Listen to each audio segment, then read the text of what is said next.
what's going on, everybody? Welcome to Poetically Christian Gamer, and welcome to another edition of Lore and the Lord, the series where we see how Christianity runs through the biggest movies and video game series of all time, guys. And today, we're going to be looking at Lord of the Rings, one of my absolute favorite works in all of literature and in all of cinema, guys. And today we're going to be focusing mostly on the movie franchise, the Peter Jackson Lord of the Rings trilogy. And we're going to see how Christianity runs through it, guys. Now, this would be impossible to get every single Christian takeaway, as the author of this series, J.R.R. Tolkien himself, was a Christian, and there are tons of takeaways. But what I'm going to do is kind of highlight some of the ones that really inspire me, and hopefully they inspire you as well. So when we pick up with the Fellowship of the Ring, the first of the trilogy,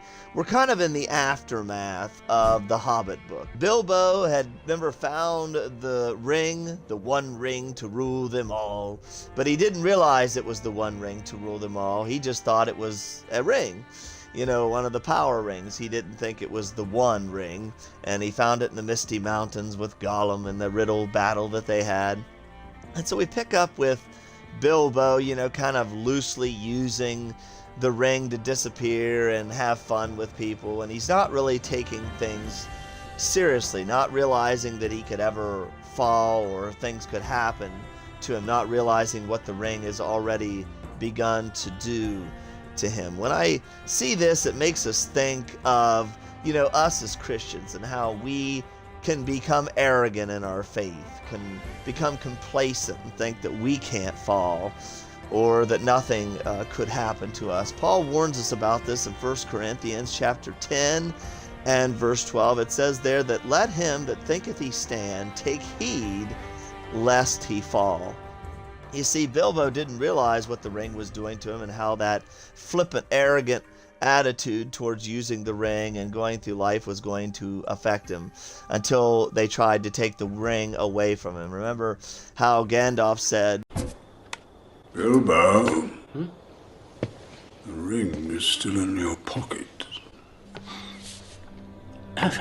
And after he gets rid of it for a while and Frodo comes back to meet him when he starts to take on the ring, he becomes almost antagonistic towards it, doesn't he? He wants to see the ring again, and then when Frodo pulls it away, he gets angry and then realizes the depth of what he had done, realized that he had put all of his love into the wrong thing. It was misplaced, you know, and the same thing can happen to us. Colossians 3:2, set your affections on things above and not on things of the earth. The earthly ring and the power thereof had overcome Bilbo, and he knew it. And the same can happen to us, guys. If we set our affections on temporary things, it can overcome us, just like the ring. Let a man that thinketh he stand take heed lest he fall. So eventually Gandalf learns, doesn't he, that it is the one ring to rule them all, and they realize that it needs to be destroyed.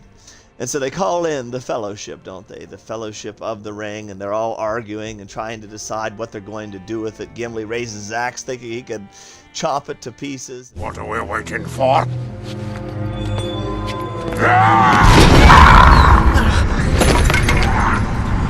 And it doesn't work, and they realize the power of this thing and that it must be destroyed. And as they stand there and argue, Frodo, doesn't he, steps up. And he says, I will take it. I will take it. I will bear this. And it's the evil of the world, isn't it? When we see the ring stands as a fitting representation of the evil of all of Middle-earth. And folks, sin represents the evil of all the world. Sounding pretty familiar, isn't it?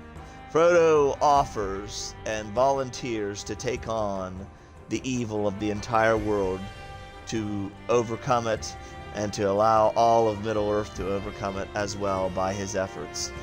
And folks, Jesus Christ did the same thing. He took on the sins of this entire world.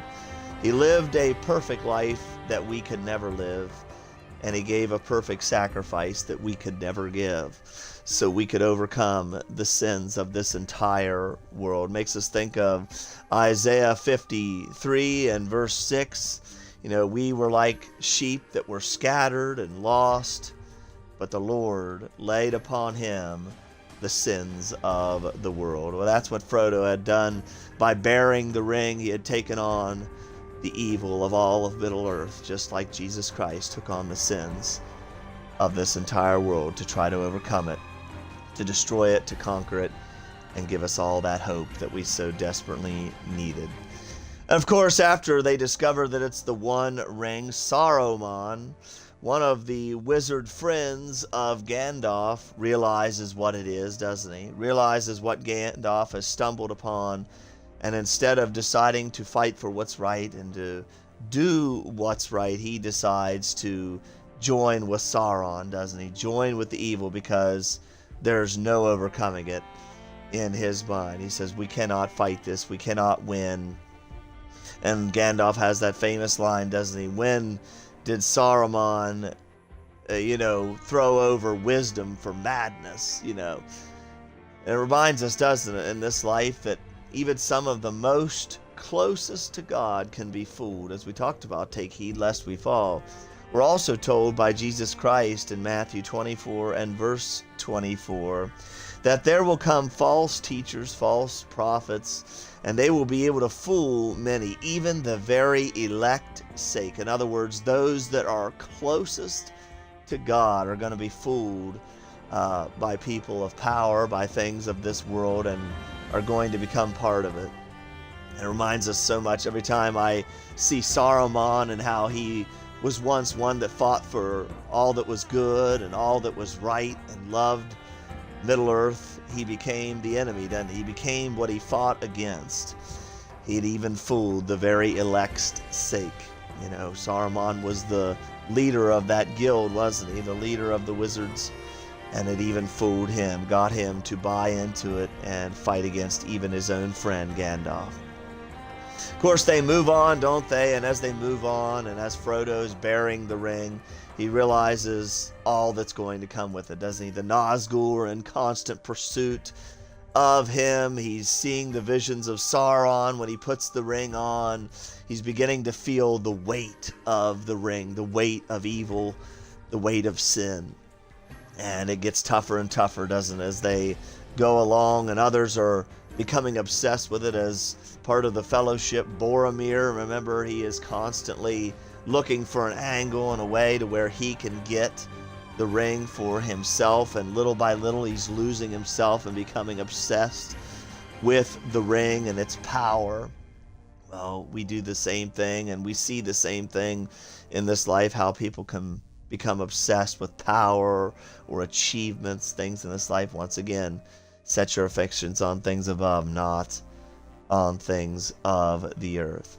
And of course, he has help from his friends, though, doesn't he? Aragorn and Sam and Merry and Pippin and all those are trying to get him to bear that ring, to help him bear the weight of the ring. He gets stabbed for it. He has to go and be healed, doesn't he? But it doesn't really fully heal. And it reminds us of the scars of our past, how things can always try to get the best of us. The devil will use the scars of our past to try to dominate our present. Will try to get us to be divided from God, to use those tragedies that we went through to make us doubt our faith, doubt our God. That's what I'm reminded of every time I think of the scars of the past, of Frodo being stabbed by the Nazgul. And of course we carry on, and Gandalf joins once he gets away from Saruman to help them as well. And they try many different paths. And of course Saruman is there, isn't he, to try to stop them at every turn, always trying to persecute them, give them a hard time, and forces them into the mines of Moria. When we see this, it makes me think of Jesus Christ telling us in Matthew chapter 10 and verse 22 that you will, not that we may be, that you will be hated of all men for my name's sake. There is going to be persecution in this life. There are going to be tough trials, and sometimes our paths are not always going to be clear, but we need to keep the course, don't we? And so they trusted in the ring bearer. Let the ring bearer decide. And Frodo decides to go into the mines of Moria, which ends up being an even more difficult trek, doesn't it? And of course, they go through, and in the end, when they're trying to get out, Gandalf has to fight, doesn't he? He has to fight and sacrifice himself so that his friends can be free, so that his friends can escape the mines of Moria, and so he does. And this devastates them all, doesn't it, that they lost him. And of course, that's kind of where we pick up, don't we, with the Two Towers. After Gandalf is killed, they decide that they're going to split off, and that Sam and Frodo have to do this on their own, that they can't do this as a party. And so Aragorn and Gimli and Legolas decide they're going to buy him time, and they're going to go and try to rescue Merry and Pippin that had been taken captive by the orcs. And so they do, and when we pick up, they're in pursuit, aren't they, of Merry and Pippin and those orcs that had taken them and kidnapped them. And as they go along, they go through the forest, and they think they see Saruman approaching, and they're drawing their weapons, and they're all afraid of what they're going to have to face. And it turns out to be Gandalf, doesn't it? The newly resurrected Gandalf, not Gandalf the Grey, but Gandalf the White. And he is back for one purpose only, and that is to overcome the evil, to do everything he can to overcome the evil. Well, this is an obvious takeaway from Tolkien, isn't it, of Christ's resurrection, the resurrection and the overcoming of evil, the overcoming of death itself, to come back and represent all that is pure. That's why he's referred to as Gandalf the White. And he does, doesn't he? He battles back with them throughout the Two Towers in his efforts to try to overcome Saruman and overcome the evil that has infected Rohan and all the different things that we see throughout that movie. Pretty awesome, guys. And of course, we move ahead to Return of the King, which in itself is a Christian takeaway. Return of the King, of course, that refers to Revelation 19 and 16, where we're told that Jesus Christ is the King of Kings and Lord of Lords, how he's going to return to overcome the evil of this world, and we need to be ready to receive our King, the return of the King of Kings, guys. And of course, Aragorn is taking on that, isn't he? They're wanting him to take on that mantle of king. He keeps rejecting it, but he realizes that he's the rightful heir of that, and by the end of the movie, of course, he does take that on. He's from, Isildur, the rightful bloodline of the king, of a very well-known bloodline. It reminds us of Jesus Christ. Of course, he was from the bloodline of David, a very well-honored and respected bloodline, and he was the rightful King of Kings, wasn't he? And of course, as we go through, Frodo and Sam continue their march towards Mount Doom through more trials and tribulations. They face many, many things as they try to take that ring closer and closer to get rid of it, to destroy it. And as they go, they battle the spider, they battle more orcs, all these things. They have to sneak around. Of course, they have to battle even Gollum himself, one that was in their party, one that originally was helping them, but decided to betray them for the ring, betray them for the gold, betray them for the ring. Sounding similar, guys? Of course, that's a clear depiction of Judas, who betrayed Jesus for 30 pieces of silver and decided to throw him over for his own lusts and temptations. And of course, that's what Gollum does, throwing over Sam, throwing over Frodo for his own lusts and temptations and desire for the One Ring. And of course, we had that battle in Mount Doom, don't we? And as we're going, Frodo at this point is so weakened that he can't carry the ring up to the mountain, up into the depths of the mountain to throw it in to Mount Doom to be rid of it, guys. He's so weak he can't do it. Well, of course, this is a clear depiction of Jesus Christ. In Matthew, the 27th chapter, remember how in verse 26 he was scourged, he had been tortured, went through all those awful things. And he was so weakened that by Matthew 27:32, Jesus Christ, our Savior, the King of Kings, could not even carry his own cross, and he had to have help, didn't he, from Simon. And of course, Frodo needs to have help as well, doesn't he, from Sam. Sam says, I can't carry the ring for you, but I can carry you. And so he helps Frodo carry his cross, carry his burden into Mount Doom to throw it in. And at the end, he finally does, doesn't he? Through much trepidation, through much trial, through the battles with Gollum, he throws it in, doesn't he, finally? And he rids Middle-earth of all the evil, just as Jesus Christ, as he hung on the cross, said, it is finished. And he overcame the sins of this world.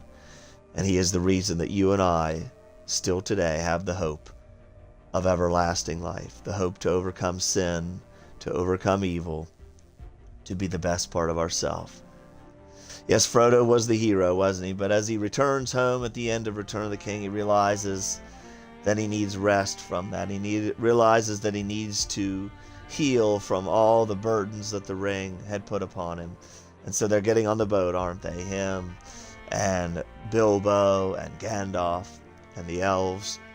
And they're going to go to the land of the undying, aren't they? Basically a paradise, a heavenly type home. Of course, every time we see this, it makes me think of James chapter 1 and verse 12, that blessed is the one that endures temptation, for when he is tried, he will receive the crown of life, which the Lord has promised to those that love him. Yes, Frodo had to bear those burdens, bear those temptations, endure, and he did, and his reward was the crown of life, to the land of the undying, to a place where life never ends, eternal life. And folks, that's what you and I are going for. If we endure the ring that we bear in this life, the crosses that we bear, the temptations that we bear in this life, if we endure, if we stay true to who we are, stay true to our faith, to God's will, his word, then we will have the crown of life, which is promised to those that love him, which are promised to those who Christ gave his life for, to receive that everlasting crown from the King of Kings. Yes, guys, there's so many takeaways, so many things. I just wanted to highlight a few of these as we went across the Lord of the Rings trilogy, guys.